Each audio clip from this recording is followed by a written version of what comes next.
and welcome to Urban Green, a show that spotlights South Sound environmental efforts and showcases different ways to get involved in sustainable living practices.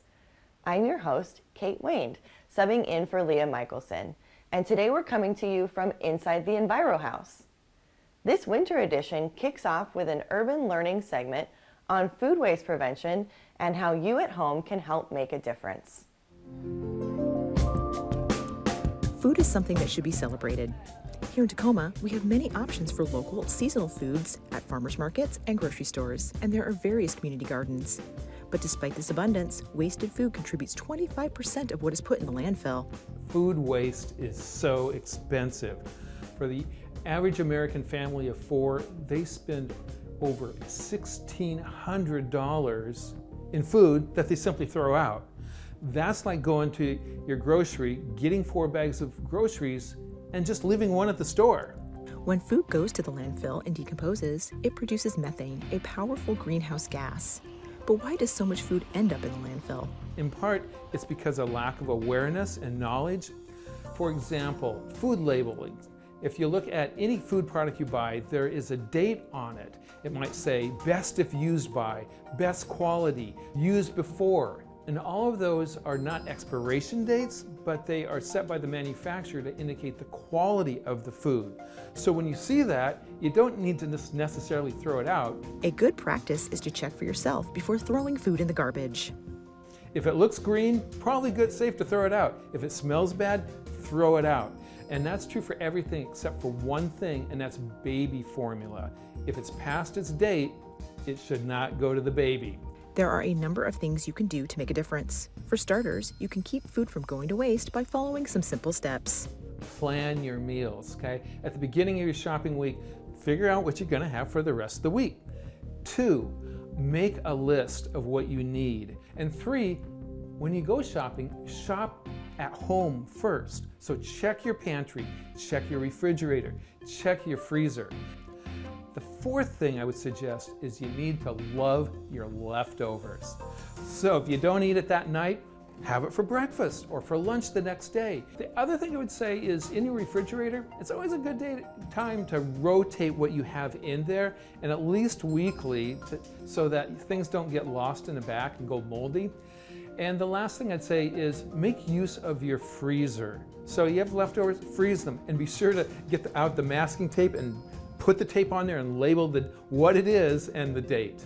Along with residential garbage collection, the city's solid waste management also offers curbside food and yard waste collection services to single-family, multifamily, and commercial customers. So if you have food waste like those banana peels, eggshells, apple cores, all those go in that bin along with your leaves and sticks, but also wasted food. So occasionally you might have something that you did miss in that freezer and you're not going to eat it. Well, put it in that brown bin, because that goes to a facility that makes compost, and compost helps plants grow, which also then helps sequester carbon and helps the environment.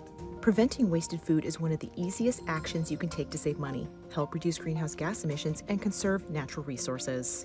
When I go through my cupboard and I see, oh yeah, there's lots of food in here, and I look in the refrigerator and think, oh yeah, there's still a half a head of lettuce there, okay. And I look what's in the freezer and it's like, oh yeah, plenty of food right here. And then I feel like I have a lot, and then especially if I try to figure out what I can make out of it, I do have a sense of abundance. For more information on food waste prevention and additional resources, visit the city site. Up next, we'll revisit an urban tabletop segment that took us to Tibbetts at Fern Hill, where we got a demonstration on making a delicious Caprese Stack. Hello, my name is Sean Tibbetts. I am the owner of Tibbetts at Fern Hill, and today we are going to be making my Caprese Stack, my Adam's Mushroom Caprese Stack. So we're going to go ahead and get started. Right now we're going to make a vinaigrette. First thing we're going to add is some apple cider. And we're just going to add that into our mixing bowl. And while that's going, we're going to go ahead and throw in our rosemary. It's a real easy recipe. You can make vinaigrettes at home. So we're adding just a little bit of granulated sugar here. We're going to speed this up just a little bit, just to get that sugar dissolved in that, and we're going to turn it back down. We're going to get some fresh lemons, and I'm going to zest fresh lemon into my vinaigrette.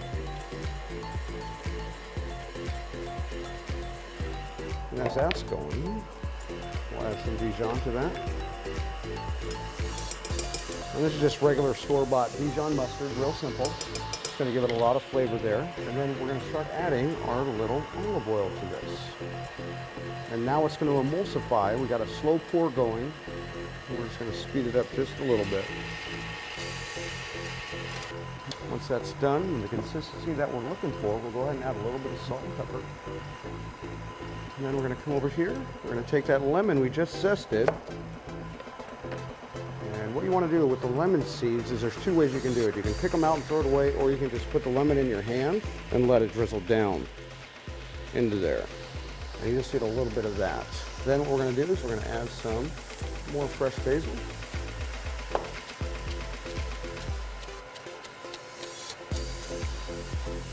Add that to it. And then we're just going to finish up adding the rest of our olive oil so all our components get together. And we're going to turn it up a little bit. As you can see in this bowl, it's really starting to thicken and emulsify to the vinaigrette consistency that I want. Really healthy because I'm using olive oil, apple cider vinegar, you know, components that you can buy in any grocery store. There's nothing fancy here, so it's real simple. Now we're going to make the Caprese Stack. We're going to add 100% canola oil to our pan. Canola is a high heat oil, it won't burn. If you try to use olive oil, coconut oil, avocado oil, sometimes those oils burn because those fats can't handle high heat. So while that's going, I've got some mushrooms that I also source locally. These are Adam's mushrooms, the mushroom guy out in the Key Peninsula, and we're just going to chop some up. So what I like to do is always source local. It's fun, you know, it helps the community back. And those were king boletes that I just chopped up. There's some shiitake I'm cutting up now. And while that's going, I'm going to add a little bit of brown sugar. We're just going to let those sear up nice and neat. So we'll let those sear up a little bit. And while that's going, so we're going to go ahead and do a little bit of basil chiffonade on this. So we'll take our fresh basil. Chiffonade is what we'll do is you just roll it up. It's just a term. Chop it up.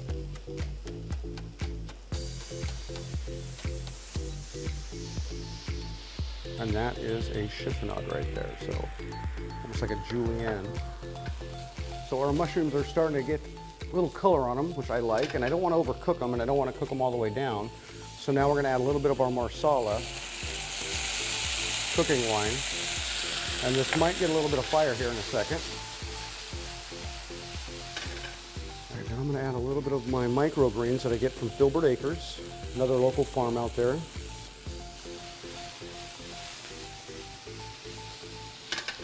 So that's about where I want it to be. So I'm going to grab the eggs again that I whisked up. We're going to go ahead and add that to the pan of mushrooms.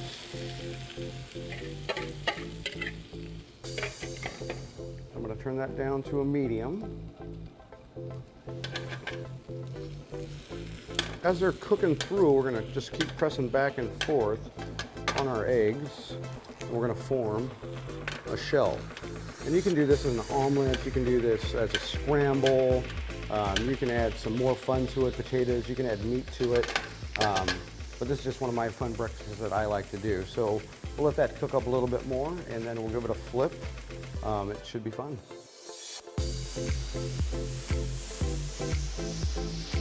So you can see the caramelization from the eggs, mushrooms, the brown sugar leaves that little bit of dark texture. So then we're going to bring it back. Chill the heat, and we are going to flip it over just like that on that side. What I like to do is I like to layer. So we will do tomato, mozzarella, then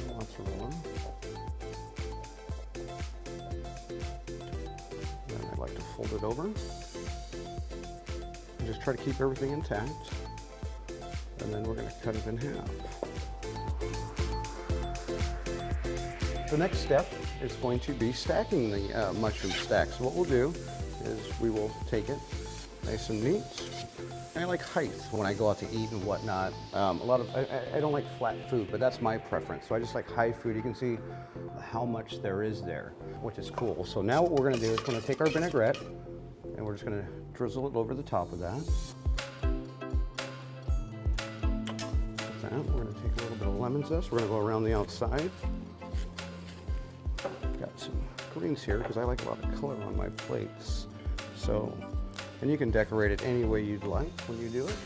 And then I'd like to take some fresh fruits.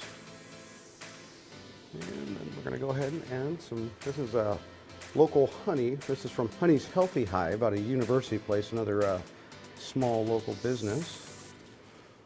And this is balsamic and black currant reduction, which I make in-house. A lot of people seem to enjoy that as well. Finish it off with this nice piece of basil. Go on top.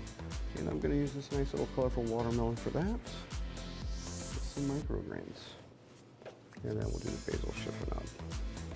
And that is my stack. So, my name is Sean Tibbetts. Thank you for viewing. Appreciate you watching, and hope to see you soon. Thank you very much.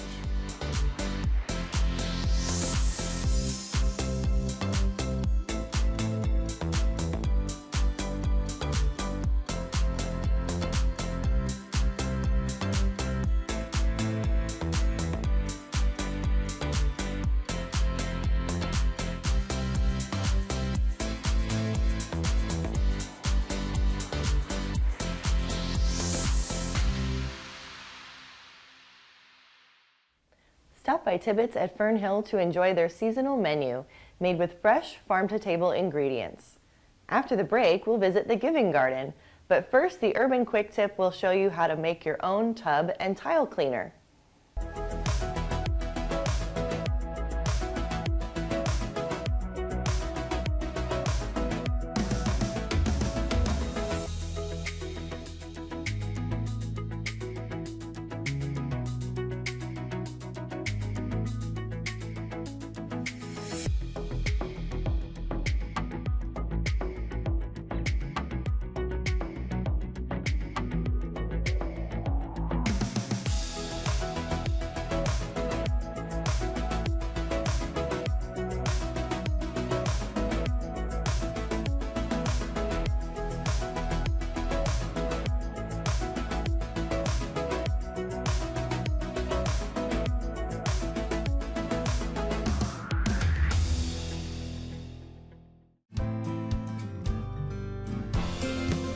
Welcome back. In our next segment, we will learn about the University of Washington Tacoma's Giving Garden. This program stands as a hub for sustainability, research, and demonstration for the larger community. There's a garden in Tacoma that is working to eliminate food insecurity among University of Washington Tacoma students by connecting them back to their food system. Established in 2009, this program is known as the Giving Garden. The Giving Garden is UW Tacoma's campus garden. It's mostly used to provide fresh produce to students on campus. We go to our pantry, and we just really enjoy also engaging with the campus and the community. It's not just a garden for food, but for community as well. Through its partnership with the pantry at UW Tacoma, the university's on-campus food bank, the garden is able to deliver produce directly to students in need. But it's also for educational purposes, so we have classes. We want students to be able to have hands-on experience with their food systems, so that's another really big goal of the garden. And then again, it's that community aspect, a place where students can feel comfortable and be in a green space and enjoy the area. Currently, the garden is donating 400+ pounds of produce to the pantry and other local food banks annually. In recent years, the garden has continued to grow with the addition of several infrastructure projects. These are raised beds. We ask students what they want. We have a survey. Each quarter, the garden hosts open volunteer hours where everyone can come by and help out. Whenever we have an event, all community members and students are welcome. And so you just show up and you sign in a little bit, and usually we'll have different activities going on, so you can pick if you want to do a little bit less strenuous of an activity, or you can do a hole digging project. Like last week we did a lot of hole digging. So it really varies, but we can find activities to do for anybody's skill level or interest level. The garden makes space for community through these volunteer opportunities and by connecting people to nature and gardening in Tacoma's downtown area. In addition to this connection, the garden also brings joy. Harvesting and getting to get to the yield, but also like planting and sowing seeds is super fun because you get to watch them grow from every stage. Every time I'm harvesting something, I get excited that maybe somebody's going to enjoy the apples that we grew this year, or maybe the beans, or anything. It just brings a lot of joy. In the future, the Giving Garden plans to grow their space, host more events and activities, and continue to engage more with the UW-Tacoma campus and community. I think it's something special for not only the university, but for the community, because people come through and they'll just sit on the benches and walk their dogs and enjoy the space. For more information on this program, including how to get involved, visit the University of Washington Tacoma's site. Up next is the Urban How-To. This do-it-yourself segment offers suggestions, recipes, and directions on dehydrating emergency meals.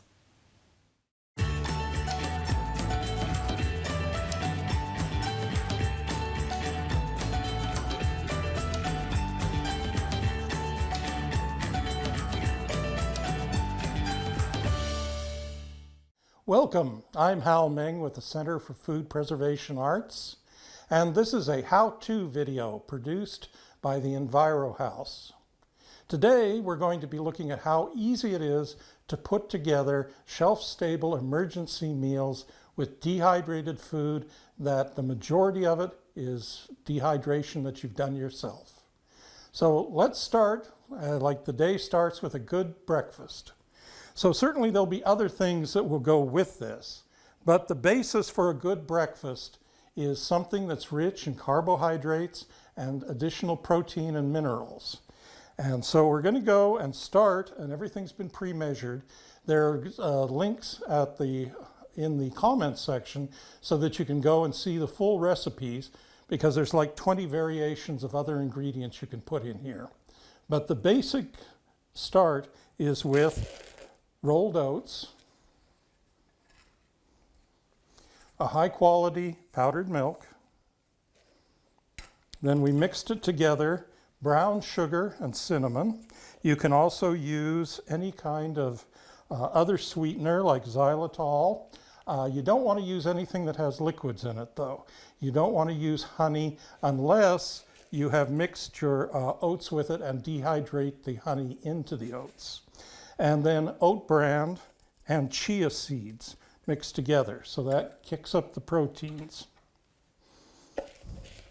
And I like to go ahead and just mix it together. I really got too big a container for this demonstration, but this is one average serving. The recipe on the site says how you can double it or triple it. And so then these are some plum pieces from plums that I dehydrated.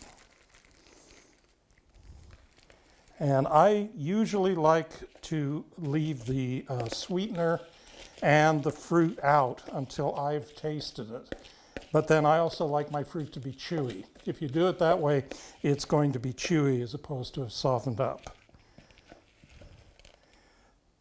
And basically, if you're out camping, you soak the whole thing for about 2 minutes. You cook it for about 2 minutes, and then you let it soak a little bit longer for another minute or two. And it's ready to go. The second meal of the day is going to be a vegetable bean noodle soup. So we're starting with just ramen noodles.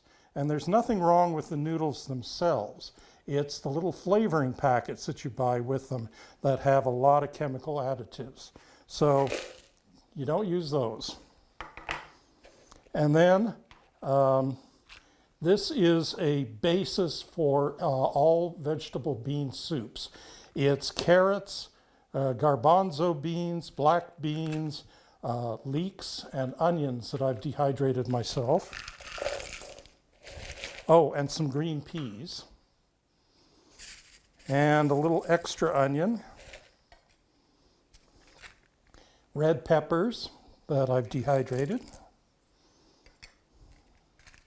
And then sun-dried tomato slices. And basically everything in here are things that I dehydrated myself. And so you see it's a nice colorful mixture. This one, once again, there's a step-by-step procedure where you soak it in warm water for a few minutes, then you cook it for a few minutes, and then you let it sit for like 5 minutes. And you may need to reheat it after that. But all those instructions are in the link. Now, to flavor this, you have choices. You can use small bouillon cubes, but those usually have a lot of salt in them. Or you can get some powdered bouillon without extra sodium, or you can get vegetable bouillon and use that. Then the last one is a special one where I get to show off a couple of things. It's macaroni and cheese with meat and in a tangy cheese sauce. So we start off with macaroni. It's just the same kind. You want smaller pieces of macaroni so that it cooks up evenly with everything else. So you soak that first for a little bit. It's all in the instructions. And then you go ahead and add, this is freeze-dried sausage bits. Now, as I've mentioned in other videos and at other times, dairy and meat and cheese are all things that it's really difficult to dehydrate at home safely. So it's worth it to buy those. So we assume that's already been soaked. We throw in the meat. We throw in some more onions, then dehydrated mushrooms. And then this is one of my favorite things. In fact, this morning I just made some more of. You've heard of fruit leathers. You can also make vegetable leathers for flavoring. This is a tomato leather. It's pureed tomatoes, and it's very crispy. And you put quite a bit of it in. But then that will dissolve and make a tomato sauce. Now, once this is mostly cooked, you have powdered milk and a cheddar cheese powder. And those would go in. And without the liquid, it's not going to look quite as nice. But when I take this home tonight and cook it, I've never done this before with them out of order, so I'll let you know somewhere. I'll put it in the comments section eventually and let you know how it comes out. And then the last thing to mention is it's always good, I try to leave the salt and pepper up to the individuals. So have small containers. You can even, if you can get a hold of them like in the restaurants, which they're using back again a lot, individual salt and pepper, but you want to seal them up in a bag or even vacuum pack them. And then of course, trail mix, snack mixes. So one of the things that I like to have with me or have on hand are dates, unsulfured, partially dehydrated dates. And these could be sealed in a vacuum pack also. They're very high in minerals. They're also really high in carbohydrates. But then, of course, there's trail mixes. And one of our links takes you to, I think it's 7 different trail mixes, which are very unusual ones. Like this one, they call a wasabi mix, which has wasabi peas, but it also has your cashews, sunflower seeds, but low sugar cranberries to add that tartness as well as the spiciness. And then of course you can also get some dark chocolate bars, and I make sure that they're in a baggie or vacuum packed because heat may get to them. And other dried fruits like apples, pears, things like that. So that's showing you how easy it can be. The Center for Food Preservation Arts will be producing a series of videos that go in depth into all the different techniques for preparing, dehydrating, and reconstituting these different kinds of foods that you can get from your own garden or things commercially. So if you like this video, please show it and like us, and come back and look for more videos in the series of How To with the Enviro House. These how-tos were created in partnership with the EnviroHouse free workshop series, designed to support healthy, sustainable homes and gardens. For a listing of workshops, visit the city's site. Thank you for joining me for this edition of Urban Green. I'm Kate Wayne, leaving you with more ways to engage in sustainable living practices that are right for your lifestyle.